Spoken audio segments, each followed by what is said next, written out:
আসসালামু আলাইকুম রহমতুল্লাহি ওয়া বারাকাতু। তাবলিগ জামাত অর্থাৎ সাতপন্থী এবং জুবাইরপন্থী এই দুই পন্থীর চলমান সংঘর্ষ, বিরোধ, মতপার্থক্য এটা কিন্তু দীর্ঘদিনের এবং এই সময় এসে এটা কেন এত প্রকোপ ধারণ করছে সেটা নিশ্চয়ই আপনারা বুঝতে পেরেছেন। নিশ্চয়ই আপনারা জেনেছেন যে বিপ্লব পরবর্তী বাংলাদেশে যেই ঘটনাগুলি ঘটেছে এতদিনে, এই সমস্ত ঘটনার পিছনে যারা রয়েছেন তারা হচ্ছে এই আমাদের পাশের রাষ্ট্র দাদা ভাইরা অর্থাৎ ইন্ডিয়া।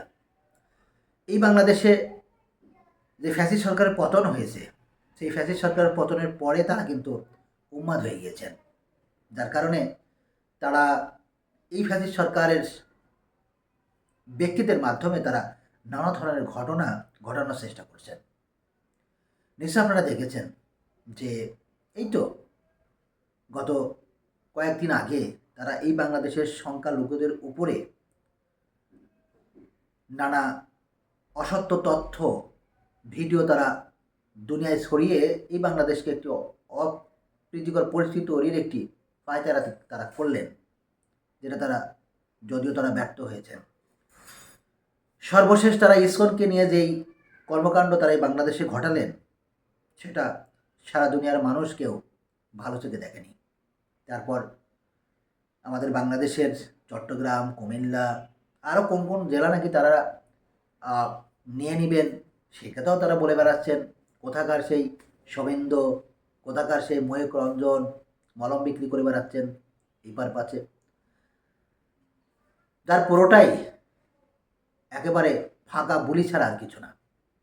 যাই হোক, যে কথা বলতে গেলাম, সাতপন্থী জুবাইরপন্থীদের মধ্যে যে চলমান সংঘর্ষ, এটা মোটা দাগে সমাধান করতে হলে আমার কাছে মনে হচ্ছে এই দুই পন্থীর শীর্ষ নেতৃত্বকে এক জায়গায় বসানো এবং এক জায়গায় বসিয়ে একটিমাত্র ইস্তেমা করা, অথবা ইস্তেমা দুই ভাগে হবে কিন্তু সেটার মাঝখানের দূরত্বটা হতে হবে অনেক বেশি, যেন মানুষ বুঝতে পারে এবং সারা দুনিয়ার মানুষ এটা বুঝতে পারে এবং সারা দুনিয়ার মানুষও এই বিশ্ব ইজতেমায় তারা তাদের মতো করে আসতে পারে।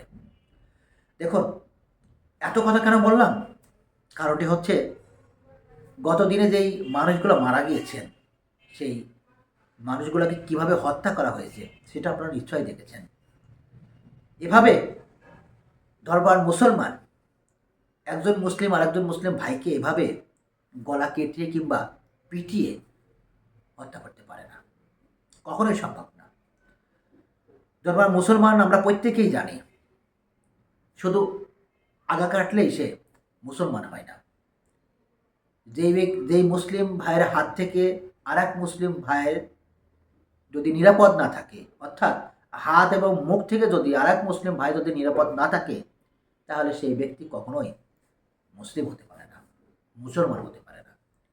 সুতরাং এই যে কর্মকাণ্ডগুলি ঘটেছে, এই যে হত্যাকাণ্ডটি ঘটেছে, এবং এখানে যেই সামাজিক যোগাযোগ মাধ্যমে দেখলাম নানা দেশীয় অস্ত্রশস্ত্র পাওয়া যাচ্ছে, তারপরে জ্বালিয়ে পুড়িয়ে দেওয়া হয়েছে, এইগুলো আসলে সাতপন্থী কিংবা জুবাইরপন্থীর এই যে ধর্মপ্রাণ ব্যক্তিরা রয়েছেন তারা কখনো এটা করতে পারেন না। এটা করার জন্য অবশ্যই তৃতীয় পক্ষ এখানে হাজির হয়েছেন, আর সেই তৃতীয় পক্ষ কারা? এই ফ্যাসিস্ট সরকারের ব্যক্তিরা, ফ্যাসিস্ট সরকারের দোসররা। আর এটা করাচ্ছেন কারা?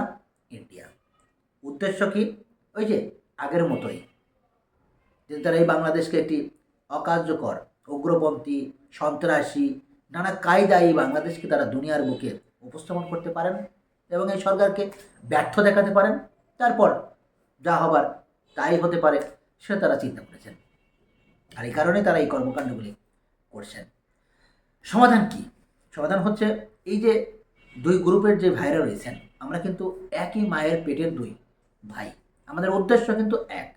অর্থাৎ আমরা কিন্তু উভয়েই, আমরা কিন্তু কাফের কিংবা অন্য ধর্মের মানুষকে দাওয়াত দিচ্ছি না, আমরা কিন্তু উভয়েই আমাদের এই মুসলিম ভাইদেরকেই দাওয়াত দিয়ে তাদেরকে ঘর থেকে, রাস্তা থেকে, মাঠ থেকে আমরা মসজিদে নিয়ে যাচ্ছি, নিজের ব্যবস্থা করছি। এবং যারা মূর্খ রয়েছেন, যারা কিছু জানেন না, লেখাপড়া শিখতে পারেননি, তাদেরকে আমরা শেখাচ্ছি, বলছি, জানাচ্ছি। এটাই কিন্তু আমাদের উদ্দেশ্য, কাজ। এটা কিন্তু দুই পন্থীরই কাজ।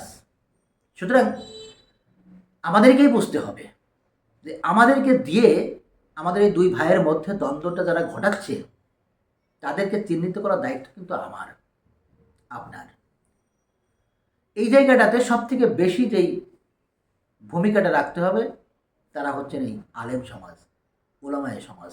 তাদেরকে রাখতে হবে, কারণ তারা হচ্ছে ওই সমস্ত ব্যক্তিদের থেকে আরও বেশি জ্ঞানী, আরও বেশি আল্লাহ। সুতরাং তাদের কাছ থেকে আসতে হবে প্রস্তাবনা, তাদের কাছ থেকে আসতে হবে সমাধান। কিভাবে ইজতেমা হবে এবং ইজতেমার মাঠকে কিভাবে সাজানো হবে, যাতে বাইরের রাষ্ট্র আমাদেরকে নিয়ে নানা ধরনের খেলা খেলতে না পারে এবং আমরা উগ্রপন্থী, মানুষ পিটিয়ে হত্যা করি, সন্ত্রাসী, এই ধরনের কথাবার্তা যাতে তারা বাহিরের দেশে প্রচার করতে না পারে।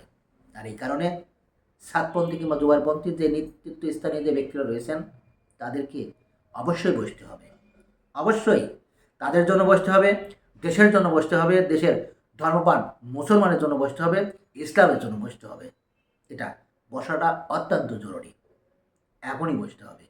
সুতরাং সরকারের কাছে বলবো, আপনি এই গ্রেপ্তারি এইগুলা বাদ দিয়ে বরঞ্চ তাদেরকে ডাকুন, আলাপ করুন, বসুন এবং একটা সমাধান বার্তান। সে ভালো থাকবেন। আসসালামু আলাইকুম রহমতুল্লাহি আবরাকাত।